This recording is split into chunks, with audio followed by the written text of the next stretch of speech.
Welcome everyone. This is our third session with Miranda Alcott, and today it's the teachings of animals from city to suburbs. I know some of you are new to this session, and so it's my pleasure to introduce you briefly to Miranda. Miranda Alcott is a veterinary medical intuitive specializing in animal communication and is the creator of Harmonious Listening. She was a certified crisis responder and instructor trainer for the National Organization for Victim Assistance, as well as an instructor trainer of emergency first aid and CPR for pets for the American Red Cross. Miranda earned a master's degree in spiritual psychology and completed a year of postgraduate work in consciousness, health, and healing from the University of Santa Monica. She has also studied with internationally renowned animal ambassador Linda Tellington-Jones and became a certified T-Touch practitioner for companion animals. For 32 years, she has maintained a private practice, integrating her crisis counseling experience, intuitive abilities, and coaching skills to support both her human and her animal clients' needs. And you can find out more about Miranda after the session by going to her website, which is animalstalktome.com. And now it's my pleasure to introduce the warm and wonderful Miranda Alcott. So thank you, Miranda, for being with us again. Hi, everyone. I'm so excited that you're here today. I can't tell you how it warms my heart every day that we do these webinars in my morning meditations. I feel so much gratitude for the fact that you're taking time out of your day to listen to your animals, that you're opening your heart, that you're opening your mind. And today, as I always say, I'm not here to persuade anyone of anything. All I'm doing is offering you options, and all I ask is that you keep an open mind. If something that I say resonates with you, yay! and you can apply all of these to your animals. So today we're working with the spiritual agreements between you and your animal.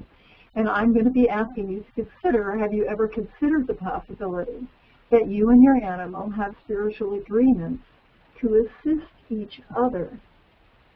And you know, could it be that your animal has valuable information for you?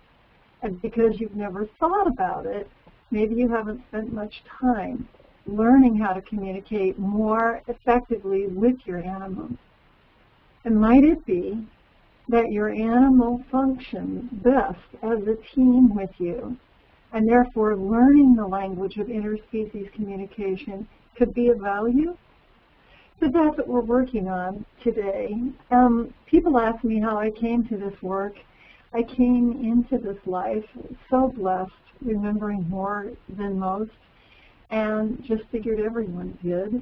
I started working with the animals right away. They worked with me and humans.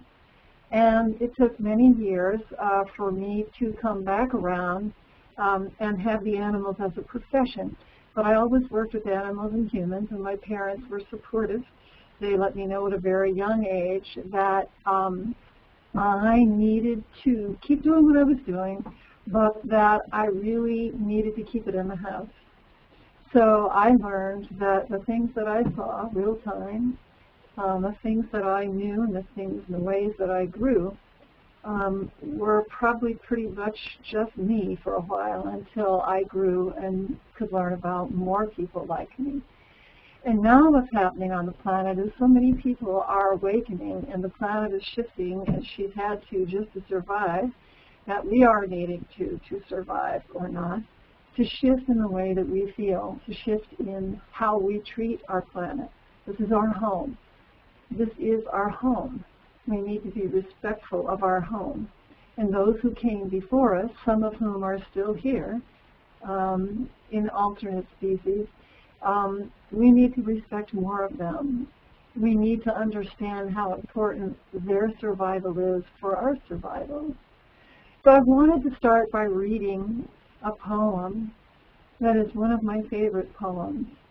I ran across this many, many years ago, and I use it in one of my workshops. It's one of my favorites. It was written by Mary Tall Mountain, who's an Athabascan, It's called The Last Wolf.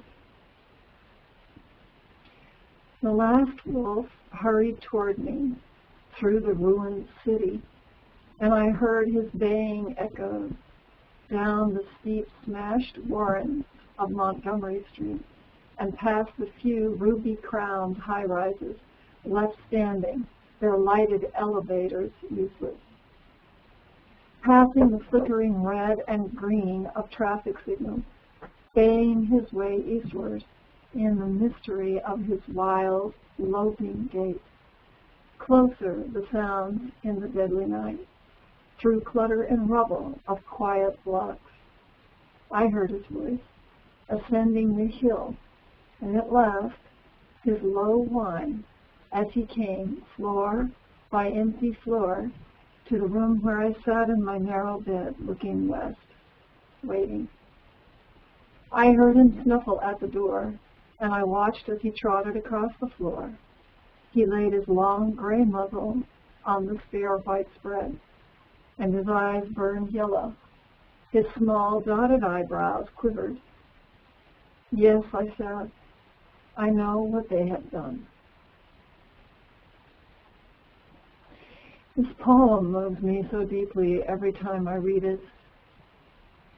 It speaks to how we must start paying attention, more attention to our animals. And in all the years that I've worked with humans and their spiritual path and gleaning information from their ancient ones and relatives perhaps that had transitioned and working with the animals, my teachers came to me and said it was time that I started working with animals professionally. And I asked them why. And they said because more people will be able to hear their teaching through their animals. And that's what today is about. It's what we have to learn from our animals. So how do you feel about what's happening to the animals on our planet today? And how do you feel about what's happening to the animals in your neighborhood? I'm sure we all know about the animals in our neighborhood. We know that our animals give us unconditional love. But what else can we learn from them? You know, I'm asking you to take a moment. I'm going to be silent for just a moment. I would like if you would ask yourself, who's the animal that brought you here today? And I hear for most of you, it's not just one animal. Good for you. So in looking at the larger question of what spiritual agreements that we have made with our animals, I'm going to be working with a few people today with their animals that you will be able to hear and participate in. But I have very specific guidelines about how the importance and how to participate is. I'm going to ask you to use heart-centered listening. And what heart-centered listening means is no judgment when you hear someone share what they are learning and what they are working with. Listen for the content with your heart. What is actually being said? Listen to the tonality of what's being said. Listen with caring receptivity so that you're able to have an open heart, non-judgmental, and listen to the deeper meanings of what's being conveyed, the deeper levels of what's being said.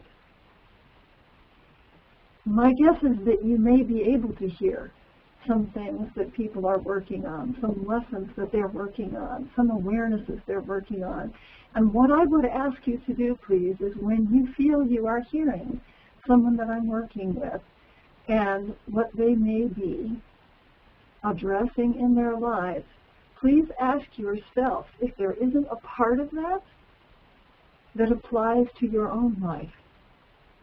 I can't tell you how many times I get calls from people who say, you know, my animal is doing so-and-so, and he's doing so-and-so, and, you know, make him stop, make him stop. And really, it's about our listening to that animal's perspective of our life, seeing through the eyes of your animal, which is one of the things that I do working with my clients, so that you understand what your life looks like to your animal. Right. So I'm going to begin by working with some of the people who have sent their pictures in, because the part of considering that your animals may be more than just pets is something that I feel each one of us has considered, no matter how close our animals are to us. And I want to start by telling you a couple of stories, because these stories are so important to the way we can process what our animals are doing, to look at ourselves as are we a team with our animals. So one of my favorite stories, because this really makes some good points, is I had a woman, a client, who referred another friend of hers to me. And this friend, we'll call her Susan. Susan called me for her cat. And she said, up on my screen came her questions, and her first question was, please make my cat stop peeing in the toaster. This was a first for me, and I just prayed like crazy. Boy, I have no idea what's going on here. So as the woman spoke, and I read her questions, and I started working with the cat interrupted what I was asking the cat to say. Please tell my human that if she doesn't slow down, that she's going to get sick. So I said to Susan, Susan, your cat has said to me, excuse me for interrupting, but that if you don't slow down, you'll get sick. And Susan paused for a moment, and she said, Miranda, just tell me, why is my cat peeing in the toaster? So we went ahead, and I kept working with her cat, and her cat talked about other things that we worked on. And again, the cat stopped dead and said, please tell her that if she does not slow down, she's going to become ill. So I said to Susan again, Susan, I must ask you about your life, because your cat has said again that you would become ill. And at this point, Susan became upset.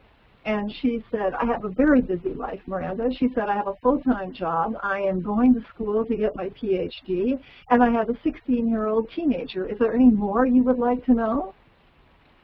So I asked the cat, why are you peeing in the toaster?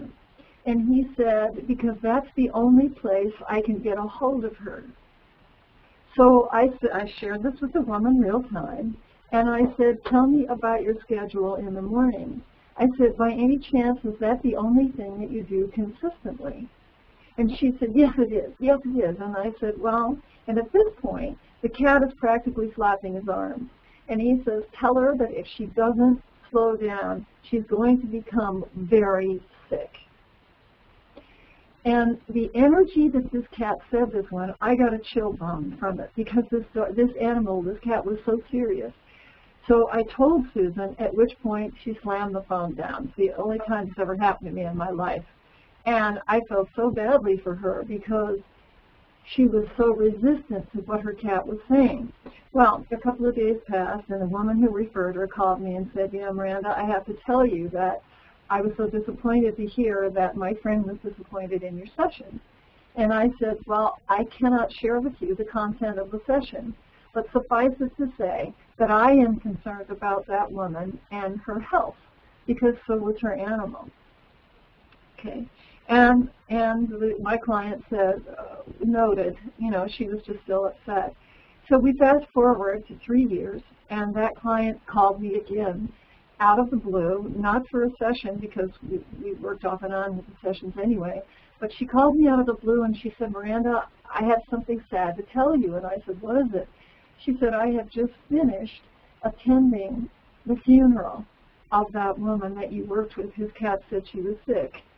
She got lymphoma, and she just died. So it is a poignant story I use as a teaching story, because our animals really do know a lot about us, And I'm sure many of us have heard stories of people who have animals and the animal takes on some of their illness or some of their stress so their humans will not get sick. That's not a healthy thing for the animals to do. However, it is their choice, and I always encourage them not to do that because they're humans, are adults, and can learn. But to look at your animal as a teacher by your side, as opposed to a pet, less than, just because it has fur. I feel it's something we really need to open our minds and hearts to. So in light of that, we had a question actually from Leanne a couple of weeks ago that I wanted to address now because it dovetails here. And that is,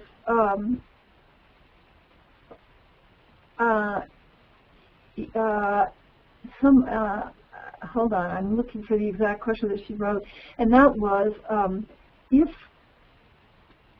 an animal, we know as humans that we choose our own families coming into this life, and that we do. And she's wondering, is that true with animals? Do animals choose us? And that also is true. There are so many of you who have contacted me since we started, and those who have written to me asking, do our animals choose us? And how many times have we heard ourselves or friends say, I went to rescue an animal, it was time, and what the animal said, she just chose me. And is that really possible? It is. It is possible. And the fact that you know that means that you are hearing a form of communication from your animal. You are, or you would pass right on by and you wouldn't get that. So I encourage each of you to take a moment this morning and look at your animals, because I'm willing to bet each one of you wouldn't be involved in this conference if you weren't sensitive to your animals already. If you weren't hearing them on some level, you wouldn't be in this conference. That I know for a fact. So I'm encouraging you to listen to the teachers by your side. And we'll be working with some people today whose animals have behaviors, and specifically addressing, are those behaviors reflecting anything? Is there anything that animal has to say about their human's life? Okay, so here we go. Let's see here. The first person that I'm going to work with is Michelle, if she is on the line. And Moki is her animal name. Hi, Michelle. So in the interest of disclosure, I met Michelle at school at our university, and I know that she's a very loving person, and also received her degree in spiritual psychology. So this is a really wonderful way to start, because I know that she is open to our working and what we're doing. So let me pull up the question that I have that you wrote for Moki. So here we go. How can I help Moki feel better about staying home when I need to leave for the day and can't take her with me? She comes with us to the door and wants to go, but most of the time I can't take her because of the temperature outside, or because she would be in the car for long periods of time. Okay, so I'm going to be quiet now for just a moment. So Moki's asking me to ask you, Michelle, she says, do you think it's fair that you get to go and she doesn't? What's your response?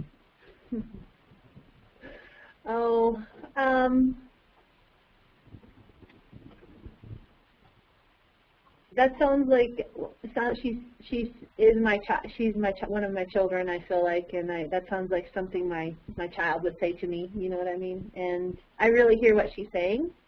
What's your response? My response is that I have human, grown-up things that I have to do, and at times I have to make a decision of that, that she would be more comfortable at home than she would be with me doing what I'm doing. So I have to make that decision. Okay. She says she hears that a lot. She says, but you didn't used to do it as much as you are now. She's asking me to ask you, has she done anything wrong? No, she's not done anything wrong.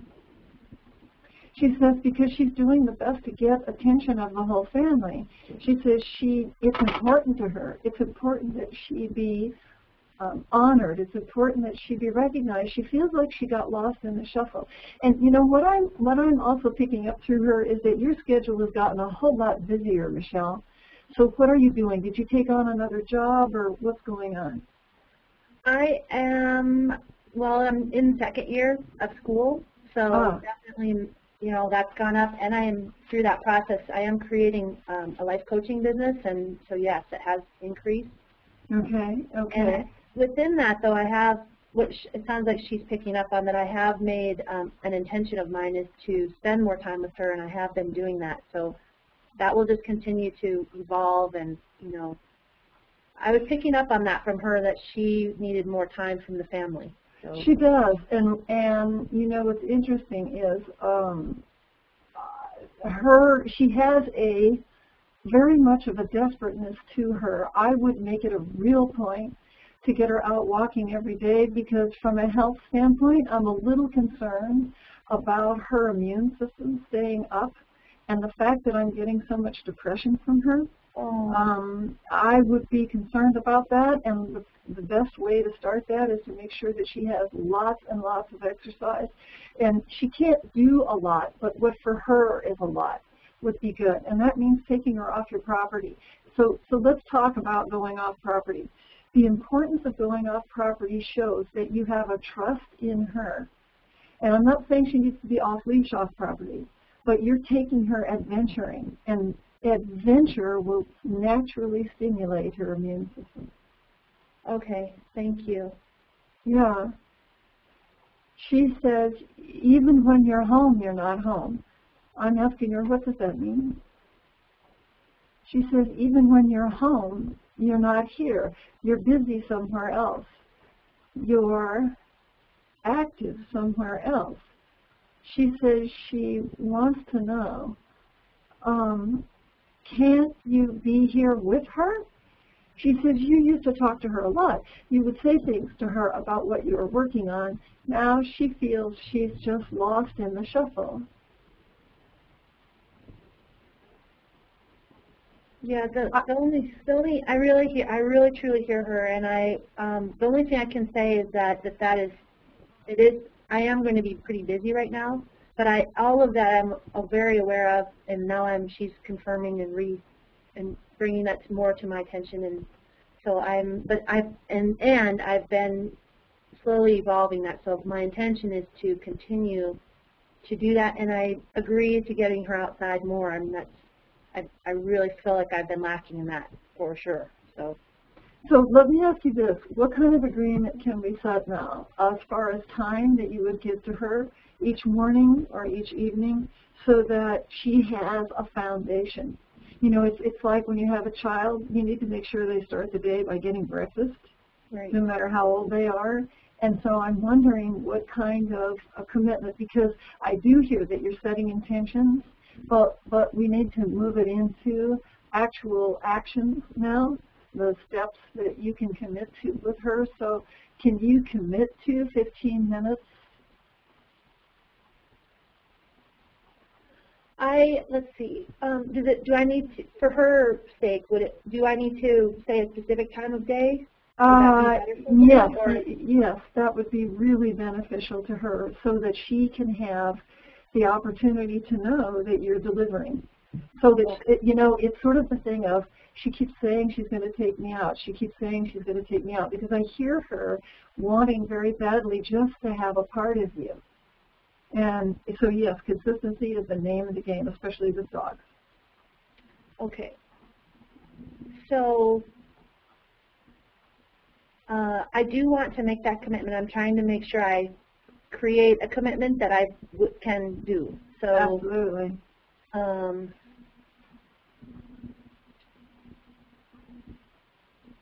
So let me help you out here. Thank you.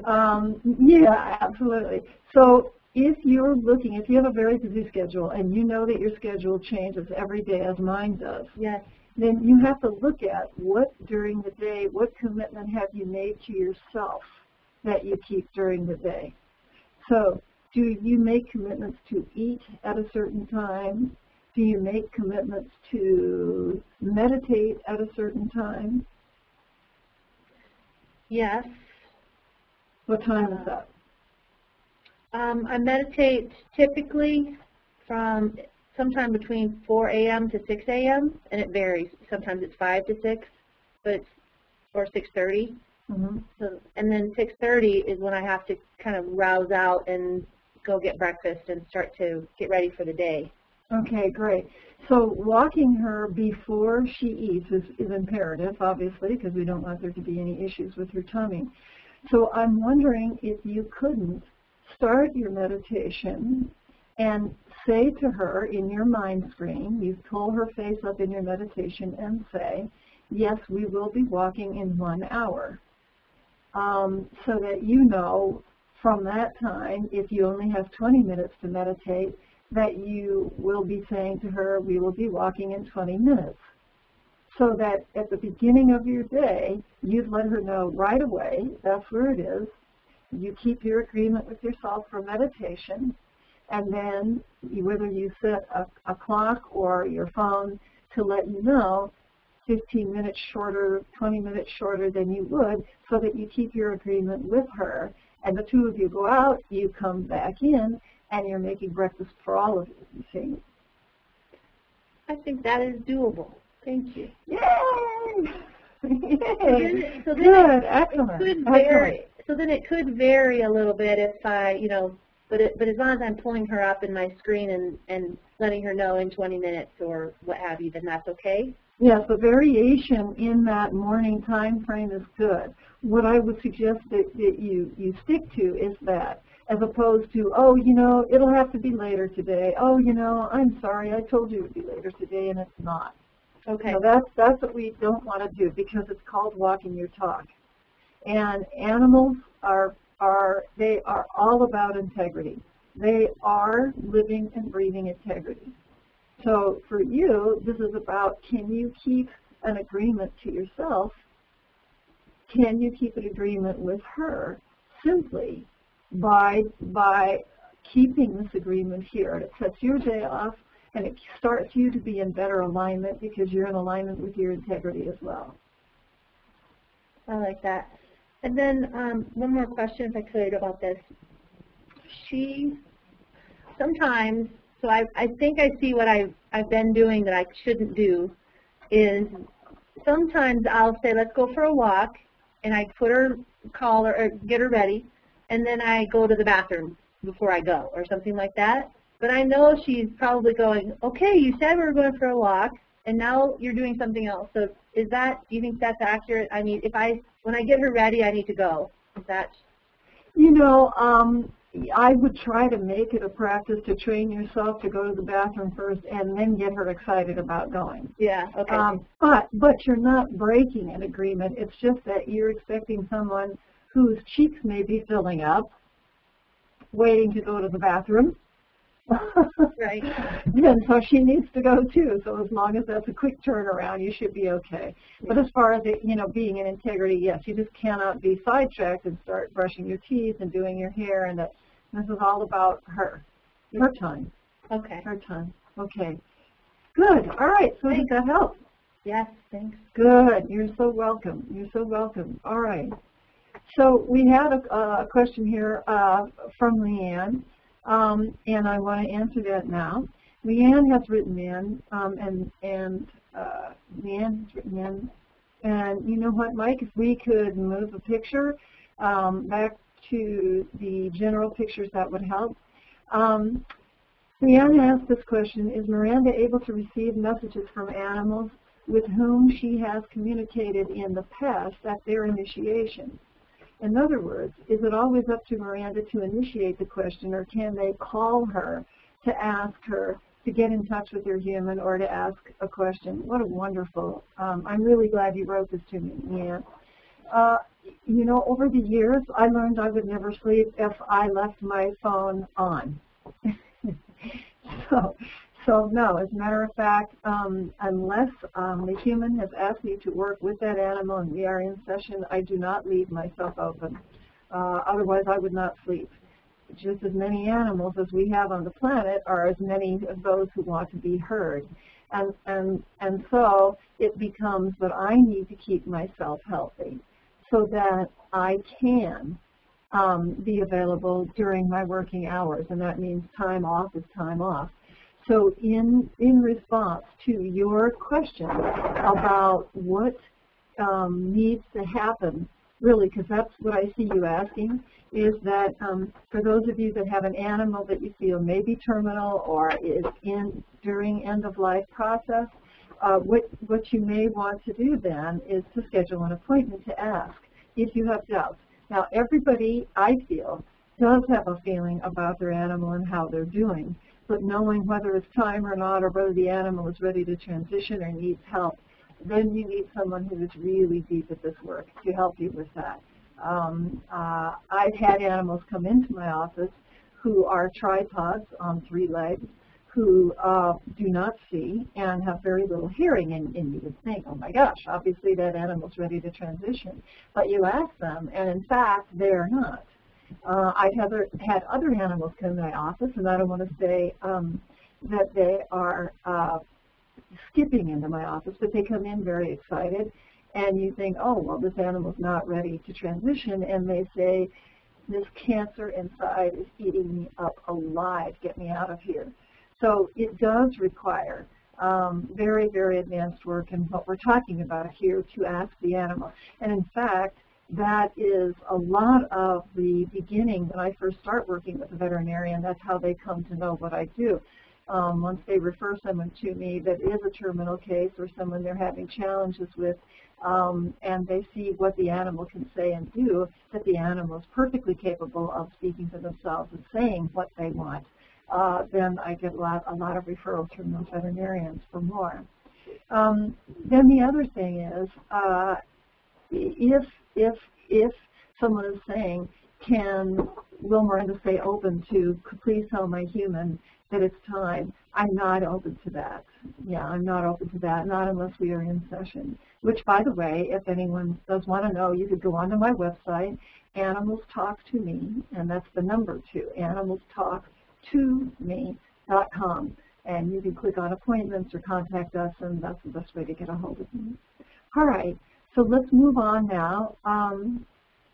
I have seen someone here I'm very interested in sharing with, who is Deb Fish. And because she has sent in 2 photos of 2 different animals, I will only be picking one. And so I'm going to ask here, Mike, if you will pull up Sasha's photo. Ah, there she is. And where are you calling from, Deborah? The UK. A city called Birmingham in England. Oh, wonderful. So you're in the north of England. We're the middle of England, but Sasha was born in Quebec in Canada, and so we'll be going back there before long. Okay, there we go. Well, how sweet. Well, good, I get to see her real time. He's a Newton boy. Yes, here we go. Okay, thank you. Male.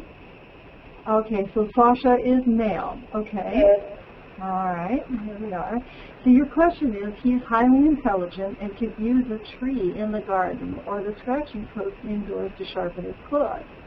I also trim his paws regularly, so why does he insist on using the carpet and damaging it?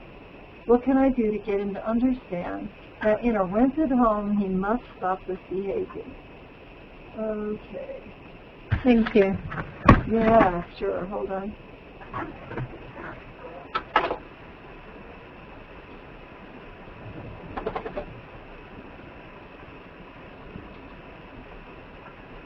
He says he's not... Okay. He says he's not the one with the problem. He says you're asking him to stop feeling good. He needs to stimulate his paw pads. He has scent glands. He has things he needs to do for his body physically. So on a tree, that's one type of stimulation. But on a carpet, we have all of the paw pads that need to be stimulated. And that's why also we see kitties doing that on their mama's tummies for milk. That's how they learn. And then they take that out into the big world. He wants to know, he says, can't she get me my own carpet? And that would be my suggestion to you. and that is that you find a carpet, and all cat people, this is really wonderful. If you can find a carpet that is deep. Now, I will say I have clients that even have carpeting that is silk, believe it or not, and their cats start pulling it apart. If you can find a carpet that has a deep nap to it, so not necessarily soft and squishy, but that will stimulate the paw pad, that would be wonderful, because he needs that satisfaction. And he also, we have our own ways of meditating. That is a way that he aligns his body. That's a way that he works with the alignment in his body. And that is to stimulate. We know we have so many meridians that end in the paw lines and in the pads, the meridians in acupuncture. So again, he's doing more to help himself with healing as well. So it's more than a one-step process. Good. Okay. So that helps. You're so welcome. You're so welcome.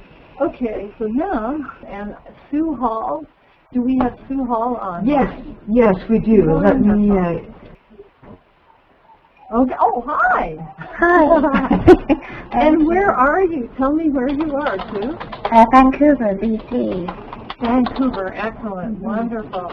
Well, thank you for your volunteering, because I see from this picture that you are a puppy raiser. Is that accurate? That's true. Mm-hmm. Yeah. So Sue is a puppy raiser for service dogs.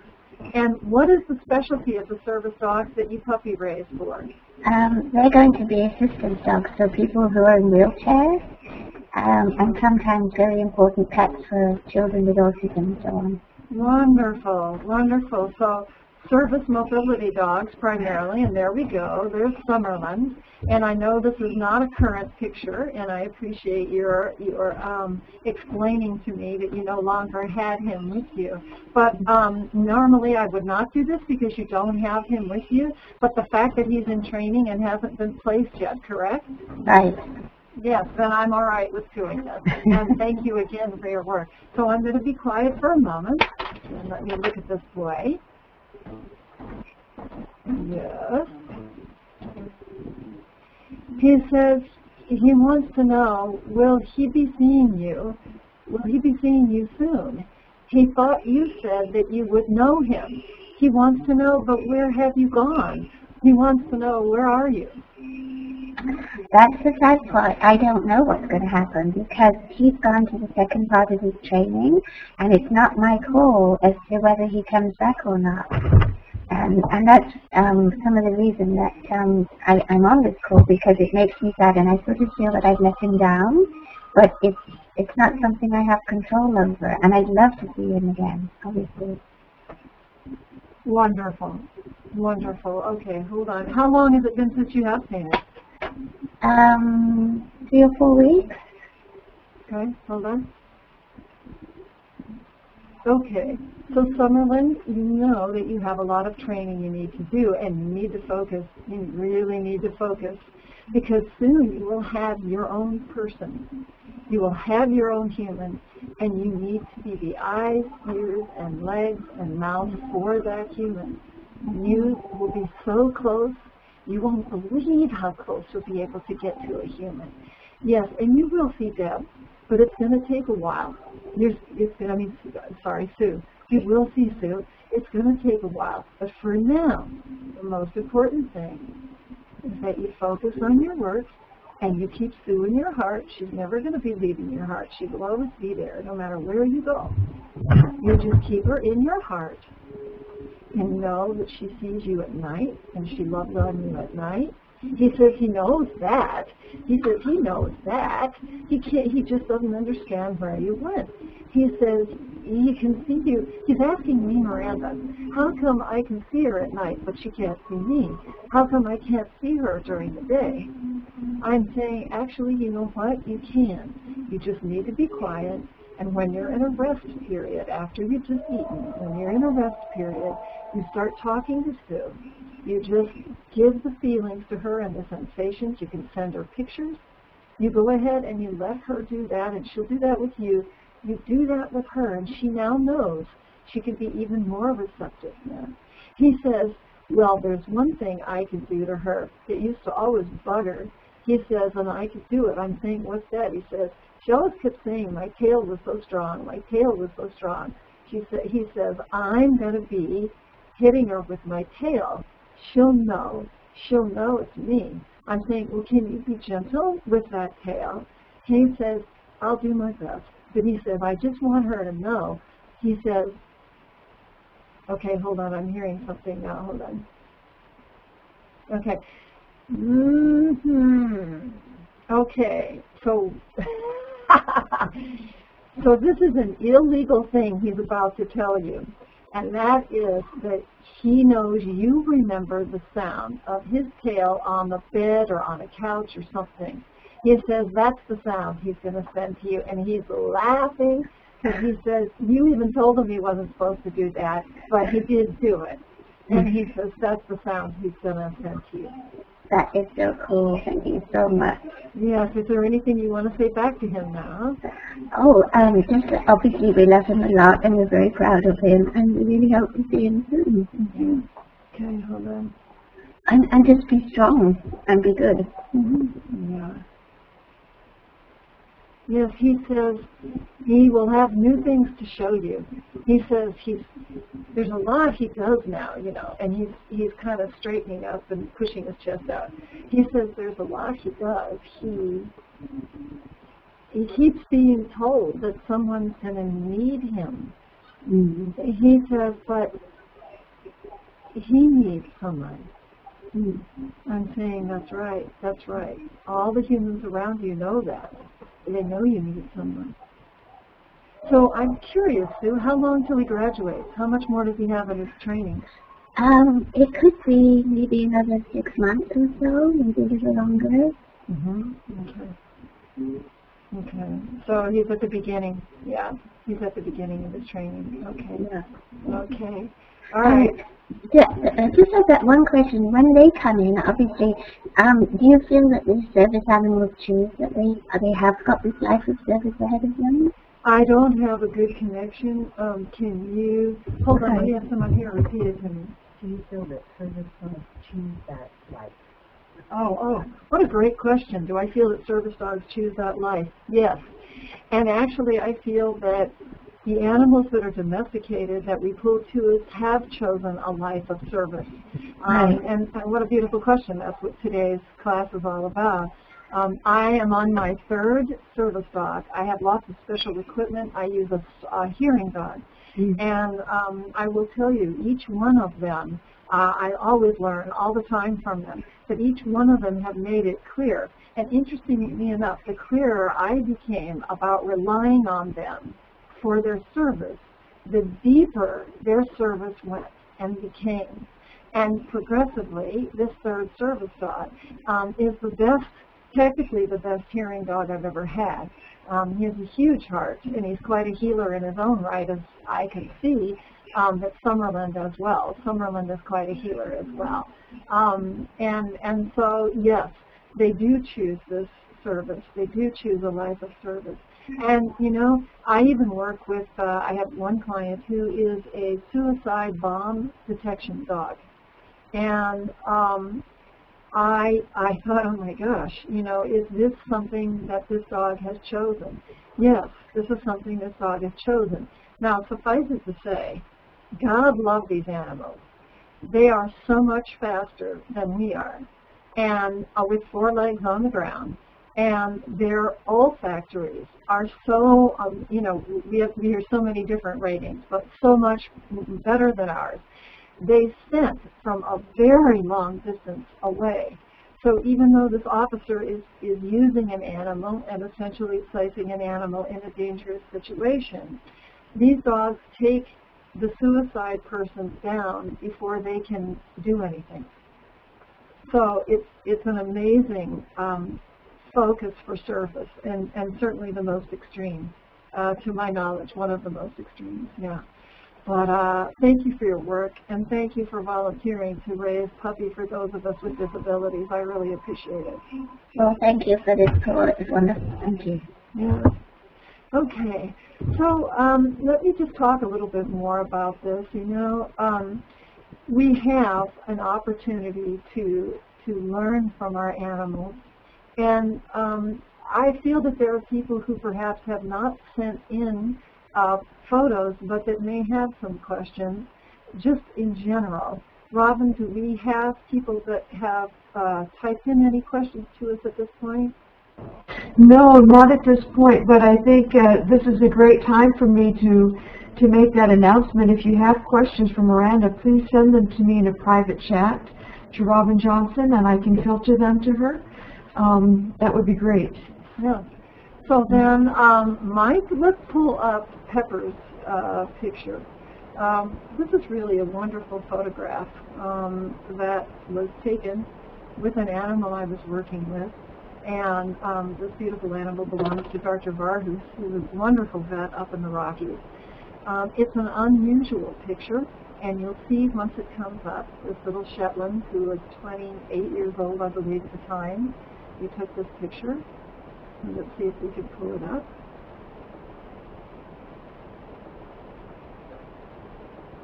Yeah, it'll come in just a moment. There we go. And what do we see in this picture? We have some wonderful orbs. And when this picture was taken was early in the morning, and it was out in the stanchion part, the back part of the clinic. And next to this little being named Pepper was another horse that was really challenged and going through a lot of physical illness. And Pepper was, as we say, holding the space for the animal in the stall next to him. He's an incredible little guy. He has so much stamina. He's been through a lot in his life. And I wanted to make sure we could honor him during this series, because he's been quite a teacher for many people near him. All the humans that have helped him and all of those who want to learn from him, he's taught so many people. And I wanted to honor him and also address the fact that however you feel about what orbs are, who they are, what their purpose is, I would tell you my experience with the orbs is that they seem to show up when there's a lot of love and when there is healing that can be done.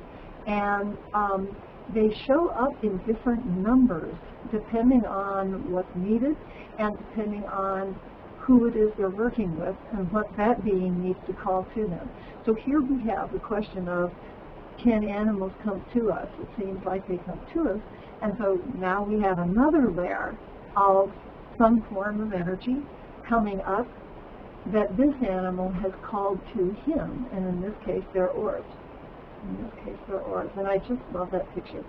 There's one more picture I want to show you of some orbs. And Mike, if you could pull that up. These are humans, actually. But I just found this fascinating. This was taken in Southern California on New Year's Eve. And it was a foggy, slightly foggy, although at the time this picture was taken, it was not foggy, and this was just starting to come in. And isn't that an amazing picture? Now, I need to let you know that I have touched some of the orbs, and what I've done is to ask the picture to be sharper. So I sharpened the picture so that you could see the structure of some of the orbs, because they do change structure. If you look very closely, you can see that there's different orbs there, have different structures. So I realize that's an aside, but a very fun aside, a very fun thing. So, okay. So I'm going to ask us now. We do have a few questions whenever you're ready for them. Oh, good. Wonderful. I'm ready. Okay.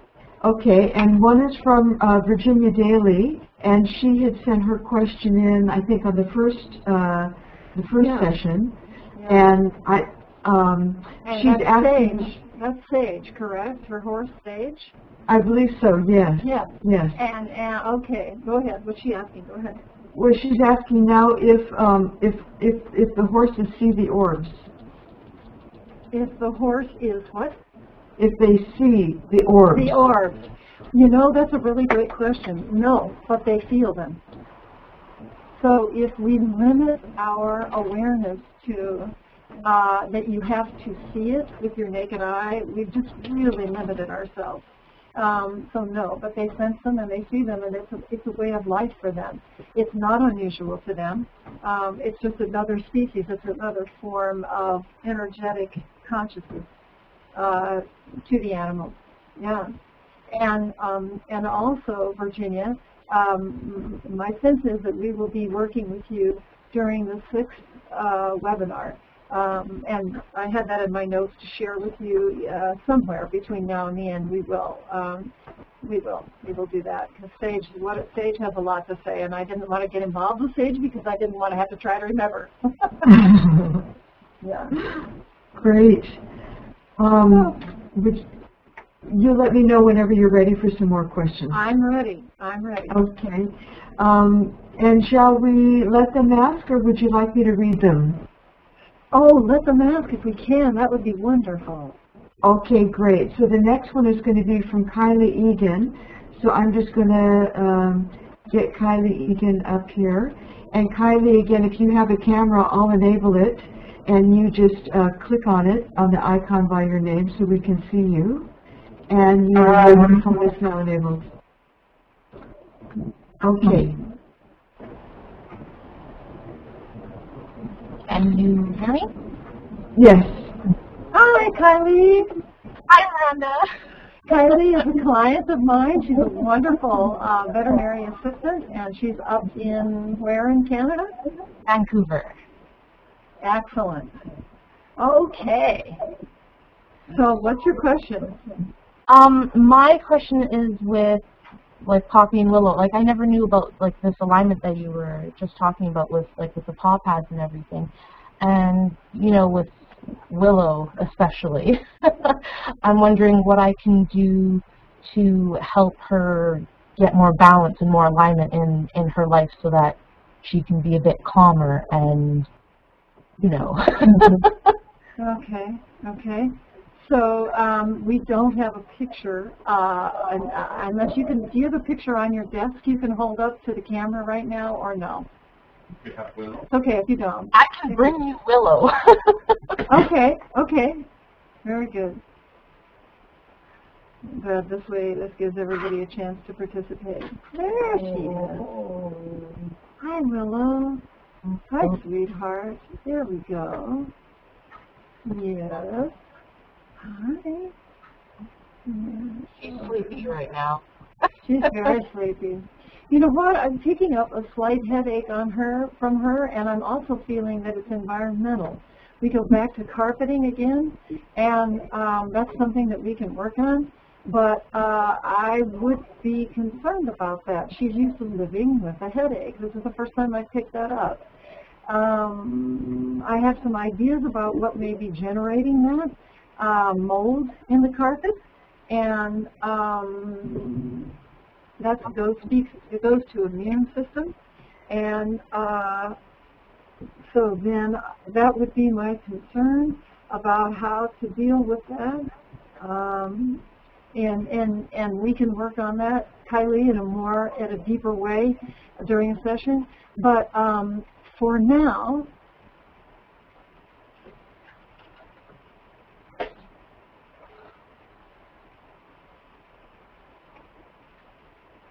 She's a bit upset right now. Yeah. I'm just feeling the stress and the tension, and she also is picking up health of someone in her environment, not you, changing. Their health is starting to go down a little bit, and it may be temporary, but she's picking up on that. She's almost a healer. Cat that is not in a place to help the person that she's picking up on as much as she would like to. Does this resonate with you, Kylie? It's my mom right back here. Hi. Yeah, thank you for participating today. Okay. So her focus then is to let you know and have you be aware of the fact that human could probably use some D3 with K, vitamin K, D3 with K, and we could talk more about that at another time, but for now, that would be a wonderful thing. It must be combined with K. That's immune system, immune system. It could also be my uncle as well. He's going through stuff too.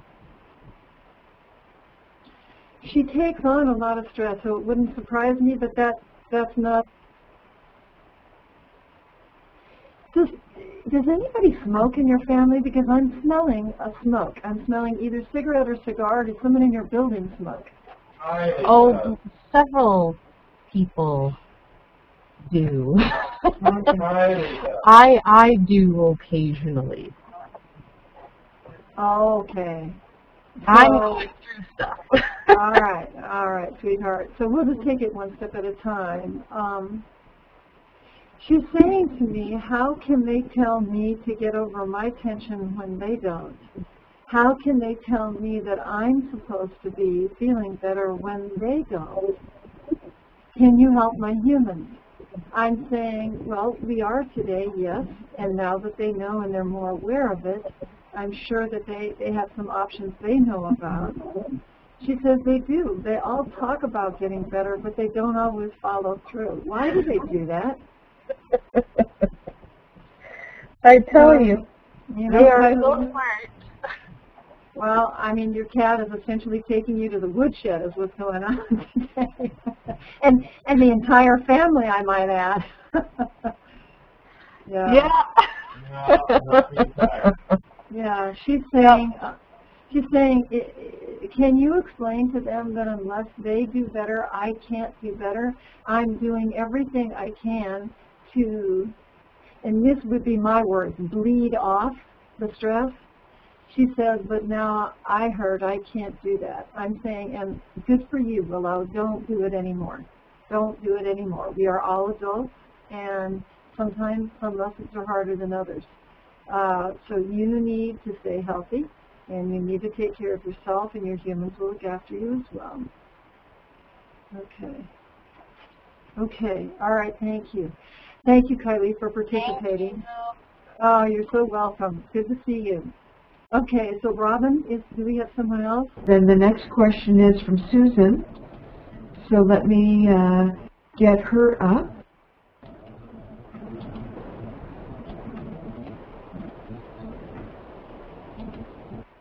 You get me here. Okay, can you see me?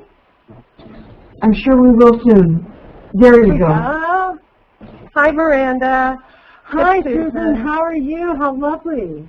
I'm doing pretty well. My mom is in a rehab facility right now. She's 89 years old. Excuse me. And it looks like we're going to be moving her to our home.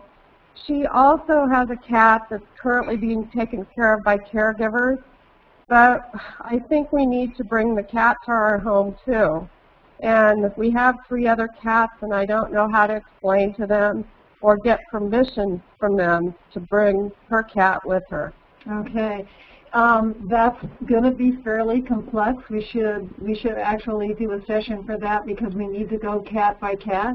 But what I can tell you is overall, you're going to want to think about if you have your mother come to live with you, starting her cat out in the bathroom in her end of the house, wherever she is, and allowing that cat to adjust to that environment. So it's almost as though you would sequester that end of the house off.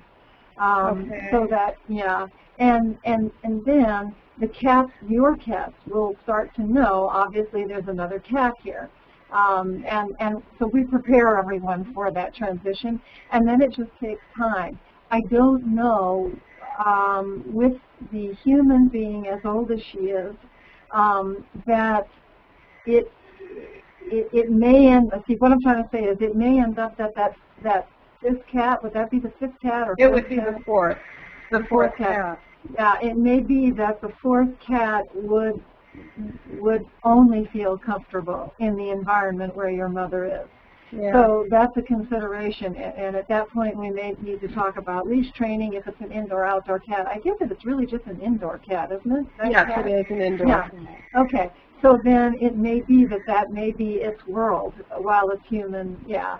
And so, I mean, it is possible to sequester yours in a room and let the new kitty sniff and sniff and sniff all around when it first shows up. But I would have some concerns about that if the whole idea was that that cat would just be staying in the room with your mother. Then why leave the scent of the new cat all over the environment that she wasn't going to be in? Right. So strategically we can work that out. And I probably do need to do another session because with our other cat with the kidney failure, I know this is not an ideal situation for anyone, so we're still trying to figure it out. Yeah, good. Well, that's probably good to check in, and I would do a half hour on that one too because we've worked in that. We don't need to do a full hour. As long as we do it soon, within 30 days, we're good. Right. Maybe do a medical follow-up on that for sure. Yeah. Well, thank you so much, Miranda. I you're so appreciate welcome. what you're doing. These sessions are wonderful. Thank you. Oh, you're so welcome, and I appreciate how open you are. And your integrity. Thank you. I really appreciate your integrity very much. Thank you, Miranda. Yeah, standing in who you are. Absolutely. Good for you. Thank you. Yeah. Oh, you're so welcome. Yeah, stay strong and rest. Don't forget to rest. Caretaking is exhausting. Whoever it is, rest. Make sure you rest. Okay, good. Robin, where are we with we have another question from Virginia Daly, and she had wanted to ask this last time, so she's up now, and again, and she's coming from she is coming to us from Highlands Ranch, Colorado. Wonderful. Wonderful. I have family who lives up there. Yeah. My question came up as a result of our discussion last week, and and then I had an opportunity to struggle with it this week in my own home. It's cold here in Colorado, and mice are trying to find a warm place for the winter, and we had a mouse appear in our kitchen, which opens onto a deck. And my cat caught the mouse before I knew it was in the house. And when I came on the scene, I think the mouse had been, played with quite a while. It was probably injured. And I'm just wondering, when Lona Selke was talking last week about mice, I thought, these are creatures with intelligence too. But realistically in our world, how do we manage creatures like mice, spiders, that we can't carry them all outdoors, but we don't want to be bitten when we have them in our homes. How do you, I know that you talked with ladybugs when you were little, Miranda, and so I'm just trying to, I'm trying to find really a reasonable, intelligent approach to living with all of the creatures that surround us and doing no harm, but I don't really want to live with them in my home either. Right. Can you speak to that issue? Yeah. Wonderful question. Living in harmony is the key. So how do we do that? One of the agreements I have with the animals that I live with here, because I have animals, critters, other than cats, dogs, and horses in my environment, and I need peace with them, and the first thing I do is tell them non-verbally that I respect them. This is something that many creatures are not used to hearing. Depending on whether you want the mice in your house, you can certainly, I would start with your cat. If you approve of her catching a mouse, that's great because she needs to hunt. But also saying, you can show it to me outside, and I would really prefer that you don't show it to me, but that you kill it as fast as you can so that there's no suffering. As we all know, cats really focus on the excitement of something that moves. So part of that is her training.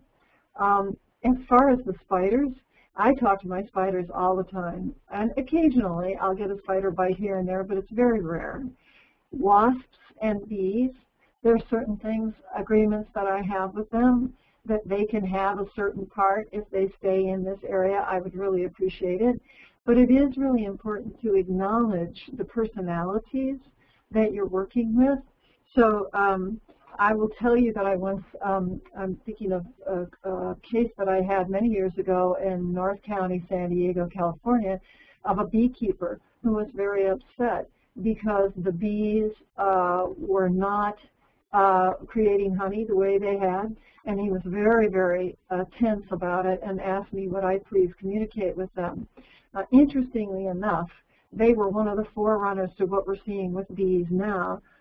Please don't kill bees. Don't kill any bees. They create our food, and the pesticide that was put out, and that company is now declared bankruptcy, so they could not be sued, is what started the bees dying and unable to find their way home when they would leave their hives.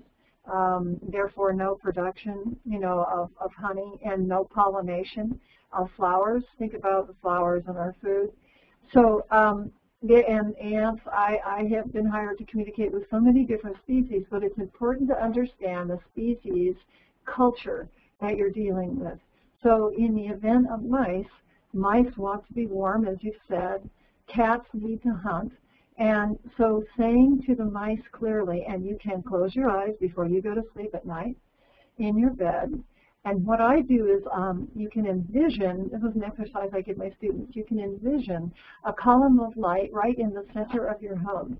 And as it moves out, it is warning all critters that are there to seek a better place to live outside of your exact home.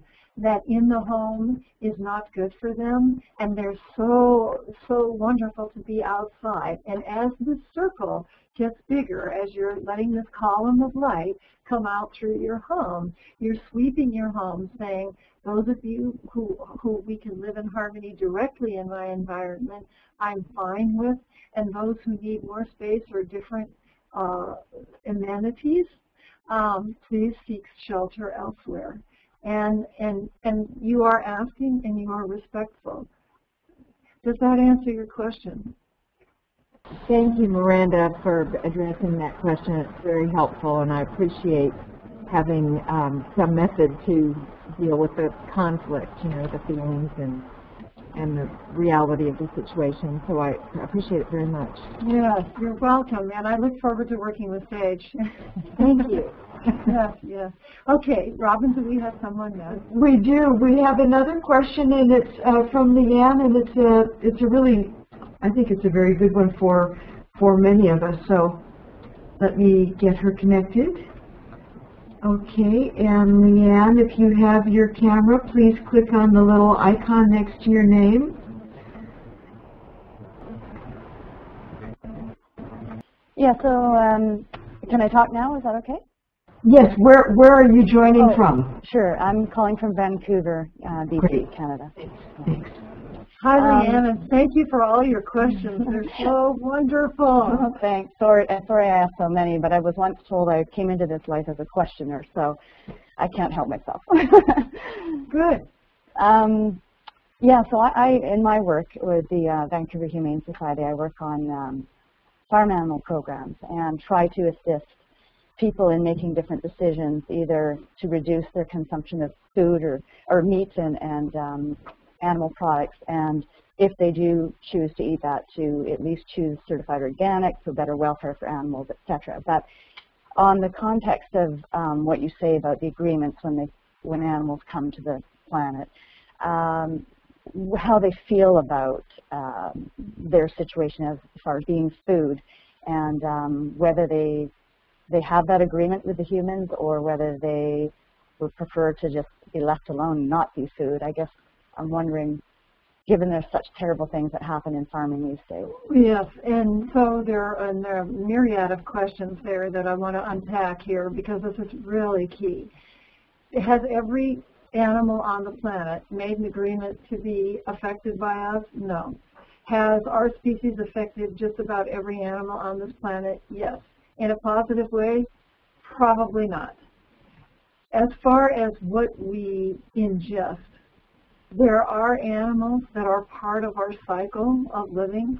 I was a vegan vegetarian for 13 years.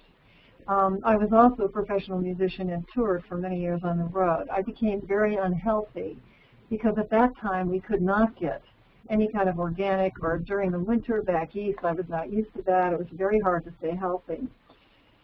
I also milked cows and artificially inseminated for a long time, along with my teacher. And I was the only person to not be kicked of all the milkers that we had. I was the only person who did not smell like a cow when I sweated. This is a subject that's very near and dear to my heart. All of that having been said, it's something that we need to find our own individual way on. Were cows meant to be raised the way they are now? No. As a matter of fact, cows in their natural state were never carnivores. We turned them into carnivores. We make cows eat themselves, each other, in their feed. This was never meant to be. If we had kept cattle in the natural state that it had been in, we'd be eating a lot less meat. We would have protected our vegetables a lot more from the pesticides and the labeling that is so important to know who the GMOs are, the genetically modified organisms that are created that are called tomatoes. It is key for everyone listening to please insist that we have labeling on our foods. As far as the animals go, I make peace with each time I eat. I do not eat a lot of, at this point I'm not eating any meat. All I'm eating is fish. But I do not make judgments on people who do eat meat or fish. All I ask is that they be aware and respectful. And part of being respectful has to do, as you stated earlier, with organic meats, because they are fed, if they are truly organic, and tended and free-ranging, and have the life of an animal. They are not treated in huge feedlots. So I ask everyone to consider what they're eating. I am not telling you not to eat meat. I'm asking you to please eat conscientiously and be conscious and thank the beings that you are eating. And this goes for vegetables. This goes for everything that you put in your mouth, to be grateful. Does that answer your question? Yeah, and I guess just further to that, what message they might want to relay, other than just telling people to think about that. I just struggle with, sometimes I struggle with the eat kindly thing, because I think, well, maybe that's not what we should be saying, because maybe the animal would rather say, don't eat me at all. Well, so, and again, the outside in, what I'm addressing with this, Leanne, is to have someone be aware of what they are doing on this planet is key. Okay. But we can't hammer from the outside, or my experience is there is resistance. Yeah. That's not what we're trying for here. If you're going to take an animal's life to eat them, think about what you've done. Think about it. I will tell you a very eye-opening experience I had when I was 18, which was that I was living up in the Sierras and camping. And someone said, oh, wow, we're going to have, what are we having for dinner? We're going to have chicken and we're going to have watermelon. And I thought, how great is that? And they said, great, you want to help me wring the neck of the chicken? And I thought, well, I can learn to live in the self-sustaining. I can do this, so I said, show me how it's done. Well, needless to say, that was the beginning of my 13 years of becoming a vegetarian. I just knew there had to be a better way to coexist. And I found it. So I think that it's important to differentiate between the animals that are treated with kindness and those that most of us are eating that are in lots. I think that the exposure to seeing what farm animals are exposed to is very different from going into the market and picking up a tray of something that's called hamburger, where we don't see what happens. I I have concerns about raising animals with less of who they are to fit our eating needs, which is what we have done for a long time. And there are many books out on this. It's not, for the most part, a lot of people don't want to look at that. That's okay. I have no judgment. I do not judge you. But I would be remiss in not saying, please pay attention to what you're putting in your body. Because if you believe that it matters what you put into your body, eating a stressed animal is putting in stress hormones. So that, just that alone means that you're not eating in a healthy way and you're supporting an environment that is not helping those animals either. No one's really benefiting from that. Okay. Yes, thank you. Yeah, it is very hard, and thank you for your work and what you're doing, Leanne. Thank you for your work and what you're doing, because it is not easy. It's not easy to go. You know, there are places that are so hard to be, and I can tell by the tears in your eyes. You're on the front line of this one. And the rest of us want to thank you very much for the work that you're doing. And those of you who are interested, those of you who feel that you can, is there a website, Leanne, that you can announce maybe that people can go to be involved or to get a hold of you if they would like to know more? Hold on, wait. Say start again because you were muted. Start again. Sure. There's many that people can go to based on where they live as well. Our own for Vancouver is vancouverhumanesociety.bc.ca, or we have one about egg production, and another one which is raisingthebarn.ca. Okay, and say that last one, raising the bar or barn? Yeah, raisingthebarn.ca. So it's about raising the standards in the barn. Wonderful. Good. Okay, wonderful. Thank you very much. That one resonates. That one feels very good. So excellent. Thank you for your participation. And you know, the only suggestion I might have for you is to take a break. Take a break and heal yourself, because you are. You must know that you're an empath, correct? That I'm a what? An empathic. Do you know that you're yes. Yeah. Totally. Too much. Okay. Well, but here's the thing. You know, growing up, none of us were ever taught how to protect ourselves as empaths. No one said you need to create boundaries. And you need to pull way back and start working with your etheric body to heal some of that so that you're not draining, because I could see that you have tremendous veins of energy leaks right now. And that's not healthy. It's immune system. It's coming out of your immune system. Your energy is lower, and your immune system's already taking a hit. So I would just suggest that you look into either classes about learning how to be an empath so that you are just as responsible to yourself as you are being to those other animals, because it's key. Because you won't be able to do this much longer. I can tell you that if you don't. You'll be dealing with health issues, which I think you already are. So, yeah. So blessings to you. Thank you for your work. Yeah. Okay. So, Robin, where are we time-wise now? Well, time-wise, that was our last question, but I just would like to just say something briefly based on that question. Please. When I first moved to Hawaii with my partner Cody, he was studying with a kahuna by the name of Morna Simeona. And she was a beautiful Hawaiian woman, and she told him a story. She was raised by her grandparents and taught in these ways, that she was taught to go out to the water and to tell the fish, for instance, if she wanted fish, that she wanted to get fish for her family to eat. And the first fish that would come, she would tell this to. And it was like forbidden to take that fish. And that fish would go away, and it would like tell others, and these other fish would come.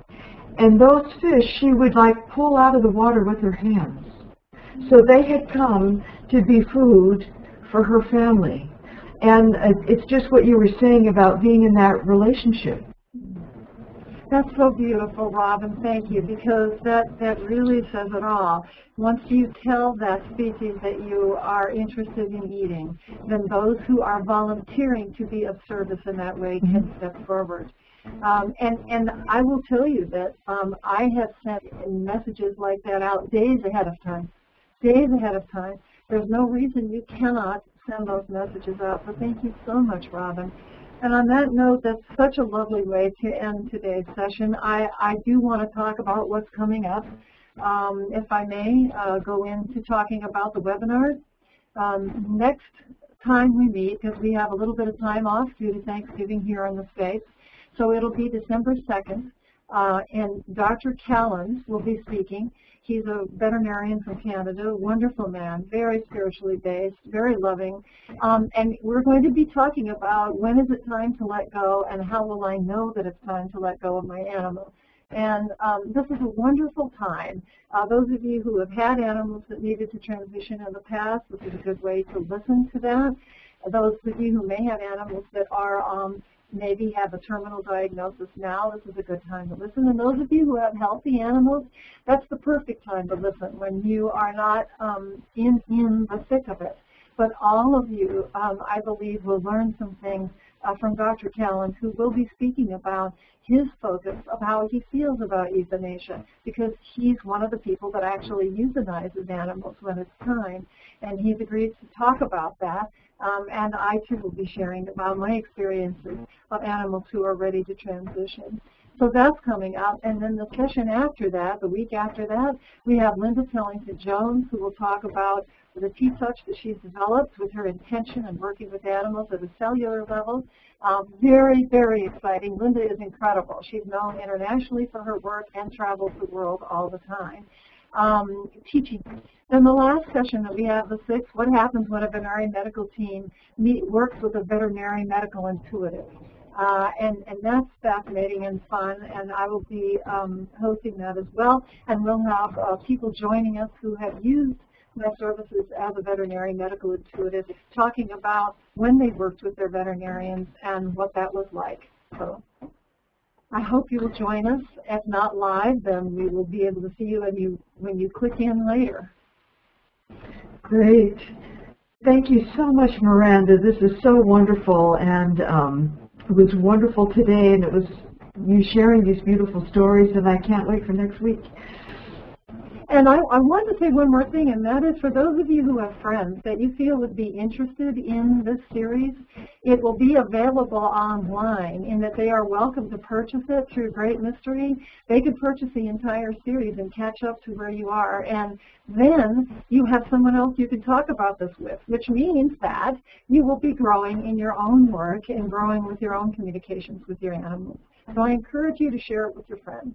Looking forward to seeing you next time. Bye, everyone.